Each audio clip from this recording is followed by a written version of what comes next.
office for video. Yes, if you look over there, it's a stack of boxes. Over there, it's a stack of books. But yeah, I spend a lot of time here, in my office, just me and the keyboard, and the characters were talking to me in my head. So, but in a good way. Yes, and just tell us about your complete journey from how do you think to start writing in your early life, and where did you start, and how the journey move forward of writing. Okay. I started out writing comic books. I started out writing comics and drawing my own, like so many of us did when we were kids. You write and draw your own. You staple them together. They're just on whatever paper you can find, and so that was how I started. I had this grand dream that I was going to draw comic books. That was what I was going to do. But I'm not quite good enough as an artist to draw comics.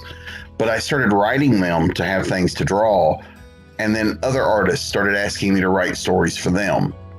And so a friend of mine suggested that if I stopped splitting my focus between the two and focused on either writing or art, I would get better at it. And so I took his advice. A couple years later, I was writing comics for a comic publisher. So I did comics for a few years. I still do them whenever I can. It's not as often as I would like, but I still like it. I still enjoy writing comics. And then I decided one day to try and write a novel. So I did that. And the first one was awful. It was terrible, horrible. But I finished it. Yeah. And so that kind of motivated me to try and do another one. So I wrote a second novel, which I ended up selling. It took about 6 years to sell, of shopping it around, and but I sold my first novel in 2004, and it came out in 2005, and that was a novel called Evil Ways, which is it's a murder mystery and a thriller, with a little bit of horror in it, and so, but from that, I started getting other work because I do a lot of conventions and a lot of promotion, and a lot of events where I'm out. And so I would meet other people, and I would meet editors, and I would, having a book in your hand makes it a little easier when you're talking to editors. Because if you go up and say, "Hi, I'm a writer," and they go, "Oh, well, what have you written?" And if you say, "Oh, well, I'm working on my first book," you can kind of see the glaze go over their eyes, But if you go up and they say, "Hi, what have you written?" and you say, "Oh, I wrote this book," and you put a book in their hand, you've bought yourself at least a little credibility because you have a book in your hand. So using Evil Ways, I used that to go on and get another gig. And I was doing stuff that I was creating, but I also managed to do where I was getting hired by publishers for books that were their characters or licensed characters or things like that. So in addition to creating my own stuff, I can also then do stuff that is not mine, just for other publishers. And that's kind of where I got started. And it's been pretty busy since 2005, so I can't complain. That's amazing that your hard work start pay you off. Yeah. There's a lot of, if I go through, I can go through and look at all the books I've done, and I can go, okay, I got this book because of this book. There's kind of like a nice staircase of this one got me to this one to get, and so, yeah, so you're whatever you write, whatever you put out there is your resume. And whether you have a book or whether you're doing it online or however you're doing it, that's all your resume. And so you can use those things to introduce yourself to other publishers. And so, yeah, so it's a lot of work and it's time consuming, but when you finally get that one editor that goes, "Ooh, I like that. Yes, I'll take it."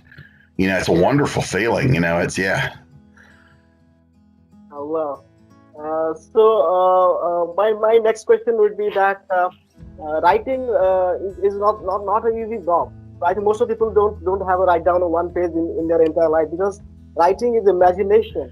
You have to portray your imagination on the paper, so it's not an easy task. So as you are a comic book writer and you have to have a hand on art and you have a pulp fiction stories, comic novels, so how how Bobby thinks and imagine characters. So what do you Well, think it process? yeah, it's weird. I wish I knew a good answer for this, but the the first thing I do in any project that I write, I start with the characters. I get to know the characters. So the characters become real people to me. In my head, they're real people. And that means they will talk to me. They will, I know, and it sounds really weird to people that are not writers, but they talk to you. They tell you what they will and will not do. Because I know some of my non-writing friends think I'm crazy when I say, yeah, I can't get my character to do what I want them to do. And they're like, aren't you the writer? Like, that doesn't mean anything. So, yeah. So, first thing is that. So I get to know the characters, and then I can put them into situations, and situations are easy to come up with. But getting the character and making people care about the characters, making the characters feel real, making the characters feel consistent. You want the character to feel like the character as as we go along. And a lot of this started, my imagination started when I was a kid. I was almost 9 by the time my baby brother was born. So for 9 years, when I went out and played in the after, I was by myself, So there was a lot of imagination there. You writing backstories for the action figures you're playing with, or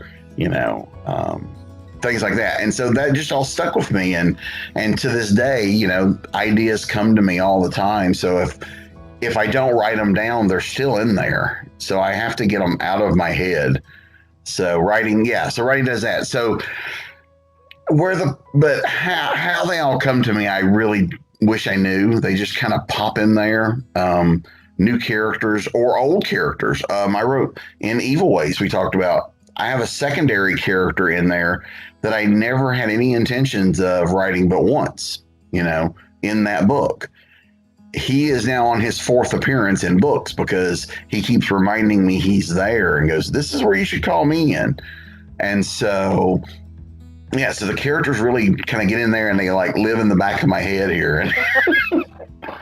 And so sometimes I think they're the boss and I just work for them. It's something like we see the Hollywood movies of hallucination. You just get connected. Yeah, they're in there. Like I say, yeah, absolutely. It's because they feel so real to me that we have conversations. I know it's again. I know to non-writers that sounds weird, but we do.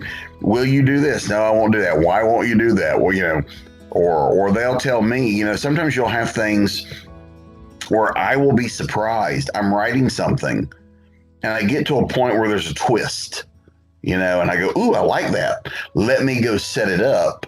And I go back and go another pass and realize that the clues for the twist are already there. I, as the writer, just didn't see them yet, but the characters knew, which is, it's weird, but it works. Yeah. Anyway, that is the secret which is revealed on our show today. That how do you really imagine and work in your professional life? So that's an amazing thing that came to know about you.